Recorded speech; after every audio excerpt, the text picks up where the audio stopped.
Bonjour Bruce, est-ce que tu peux te présenter Bonjour. en quelques mots?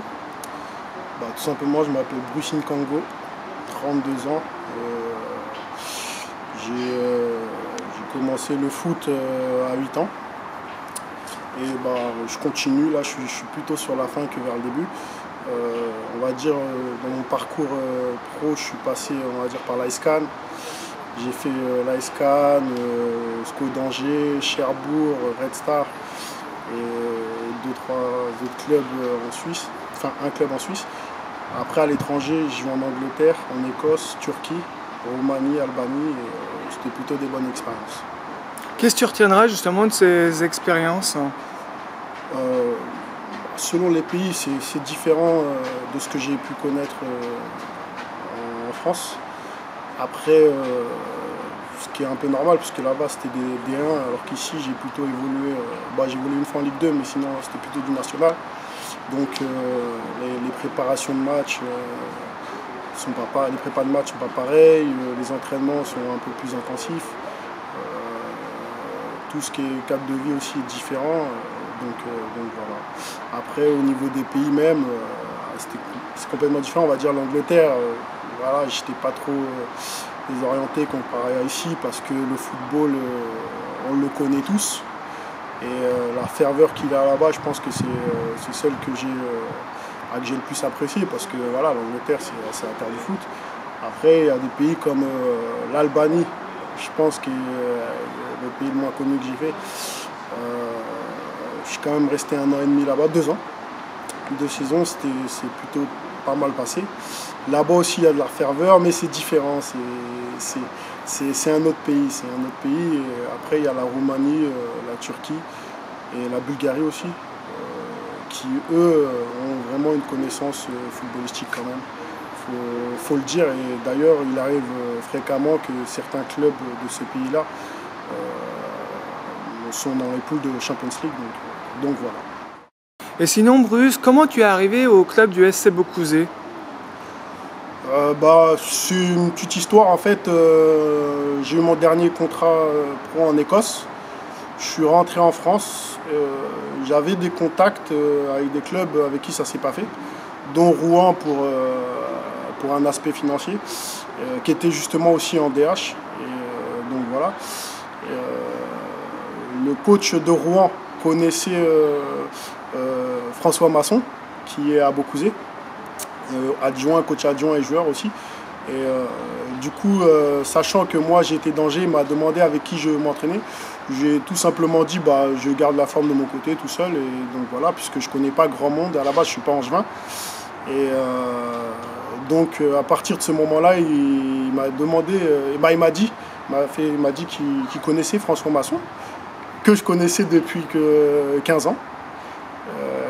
Ce qui nous a fait bizarre, c'est qu'on était dans la même ville sans savoir. Donc du coup, après avoir joué ensemble, peut-être 12 ans après, 13 ans après, on s'est retrouvés à jouer ensemble à Beaucouzé, ce qui était un grand plaisir pour moi. Et donc il m'a appelé, il m'a demandé ce que je faisais. Je lui avais dit que je comptais passer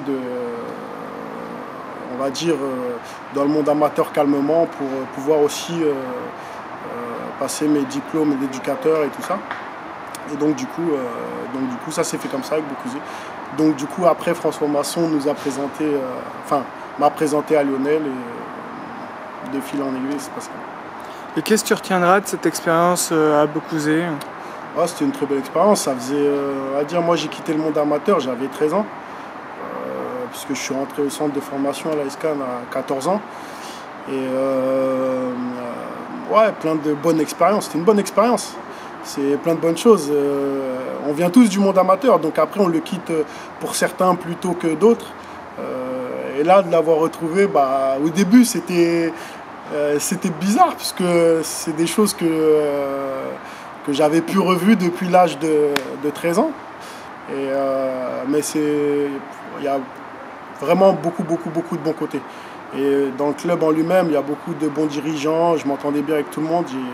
Je suis toujours, on va dire, je suivrai ce club-là quoi qu'il arrive. Et toi donc qui quitte justement le club de Beaucouzé, est-ce que tu as un petit mot à dire au club, aux dirigeants, aux joueurs? Tout simplement, je leur souhaite que du bonheur. Ça commence par une montée en CFA. Je pense que c'est un club qui se structure pour ça dans un premier temps. Donc j'espère que ça va marcher. Et après, je dis juste merci à tous les dirigeants. Spécial dédicace à Martial. Hein spécial dédicace à Martial parce que vraiment c'est quelqu'un que je les apprécie tous, hein, mais Martial, j'étais vraiment proche de lui. Et donc voilà. Et donc, quelle a été ta motivation de rejoindre la saison prochaine Saint-Barthélemy d'Anjou? En vérité, c'était quelque chose de prévu. Je voulais finir, quoi qu'il arrive, je voulais finir en tant que joueur à jouer avec des amis. Donc la plupart de mes amis sont à Saint-Bar. Du coup, pour finir, je vais finir avec Saint-Bar et après, on verra. Tu te donnes combien d'années encore à jouer au foot? Ah, ça, je ne sais pas du tout. Hein. Moi, ça, c'est des choses que je ne prévois pas.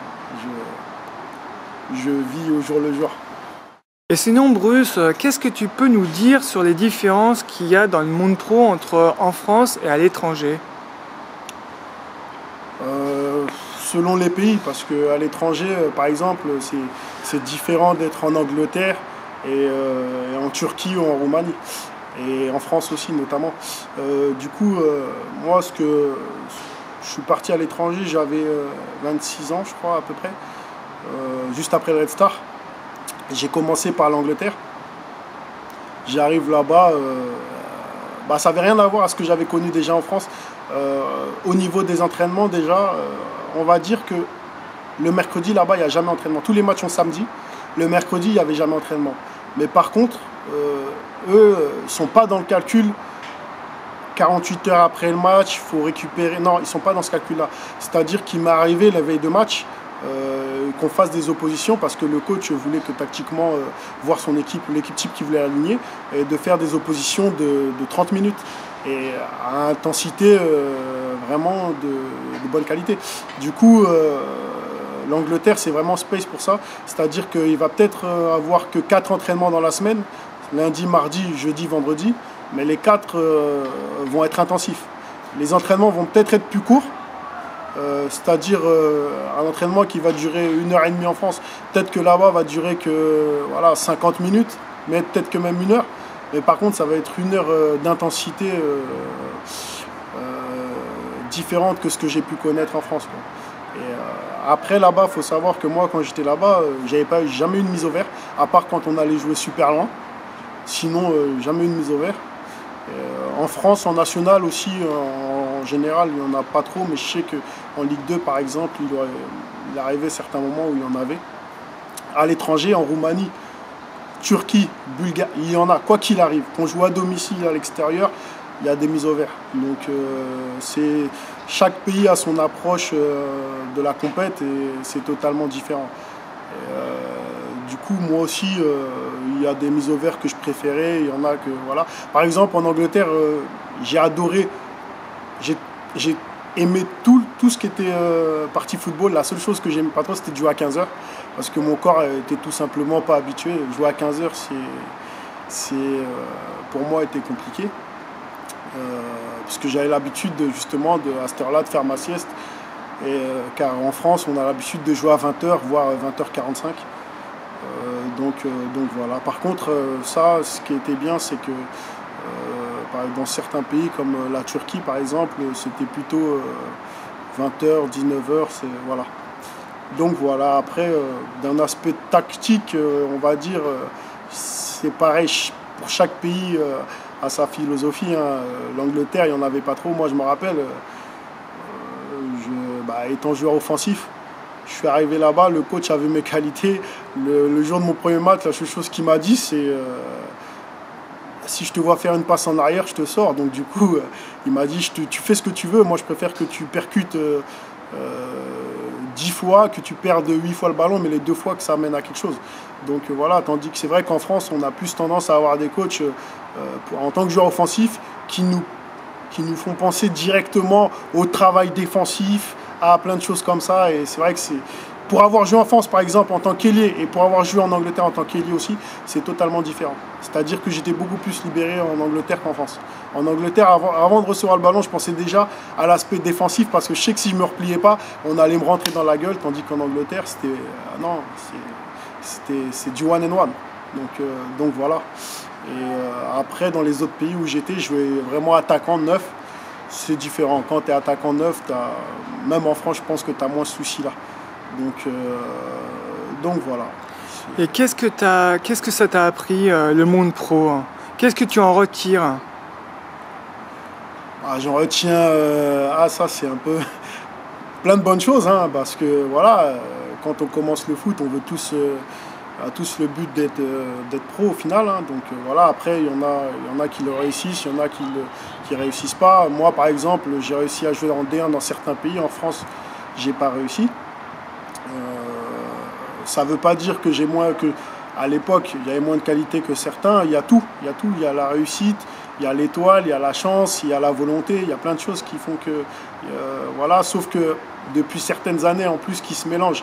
Il y a le relationnel, les connaissances. Donc c'est d'un côté, au jour d'aujourd'hui, on va dire, pour certains, ça va être beaucoup plus simple qu'avant de finir pro. Et pour d'autres, ça va être beaucoup plus difficile parce que s'ils n'ont aucune relation, aucune connaissance, voilà, ça devient déjà beaucoup plus compliqué.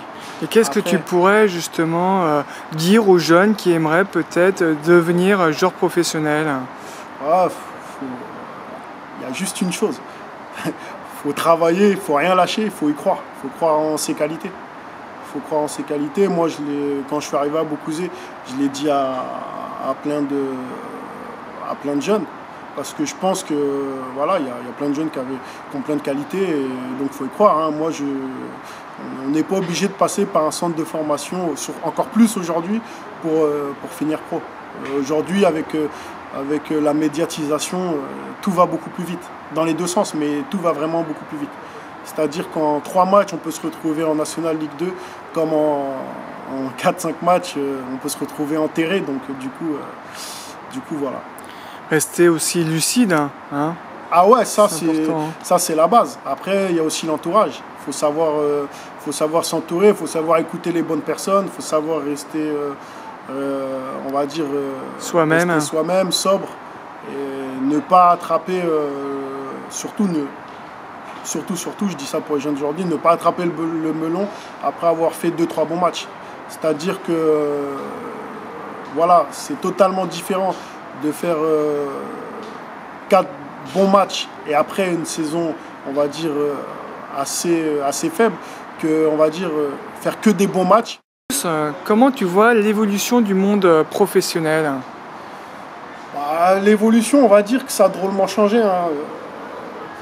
Moi, par rapport à ce que j'ai connu quand j'étais jeune, ce que je vois, ce qui se passe au jour d'aujourd'hui, c'est-à-dire qu'au jour d'aujourd'hui, j'ai l'impression que un joueur, plus il ouvre sa gueule, plus il va être mis en avant. Enfin, on va dire, plus il ouvre sa bouche, plus il se fait connaître par des faits, plus il va être mis en avant. Tandis que, on va dire, à l'époque, c'est vrai qu'il fallait mieux être discret pour pouvoir faire sa carrière tranquille et tout. Mais voilà, avec le temps, tout ça a changé. Moi, je sais que, par exemple, pour ne pas l'avoir ouvert, des fois, ça m'a coûté de ne pas jouer des matchs. Je sais que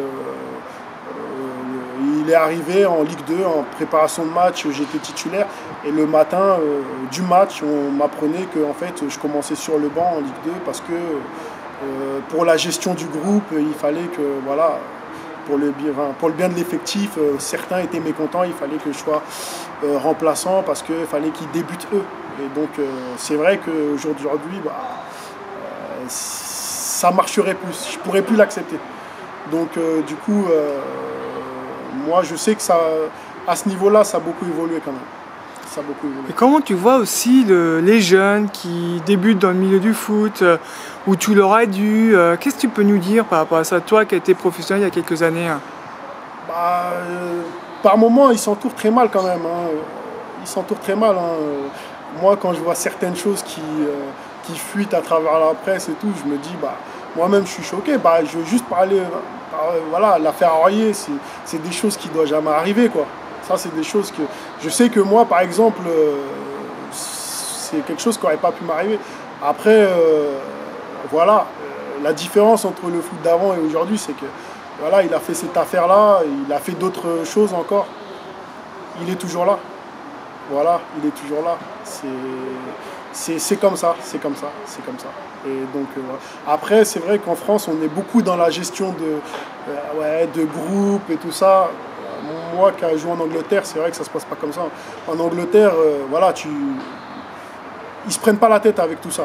Ils se prennent pas la tête avec la gestion de groupe. Tu es bon sur le terrain, tu joues, quoi qu'il arrive. Que tel ou un tel soit pas d'accord, mécontent, c'est le terrain qui parle. Il n'y a pas d'extra sportif qui compte ou quoi. Donc voilà. Est-ce que tu peux nous dire un petit mot sur le Racing? Ouais, parce qu'en fait, voilà, j'ai donné la plupart des clubs où je suis passé. Je voulais juste faire une dédicace aussi au Racing Club, même si je suis passé. Ça a été très court parce que justement, j'ai signé au SCO d'Angers après. Je sais que ils ont un très bon souvenir et en parlant de ça, justement, moi par exemple, en revenant à Beaucouzé, j'ai revu un gars qui s'appelle Rudy, qui me connaissait depuis Racing et qui m'a vu, lui, qui était dans les catégories de jeunes et qui m'a vu. Ça m'a fait plaisir de voir que même en si peu de temps, on se souvenait encore de moi là-bas. Donc voilà.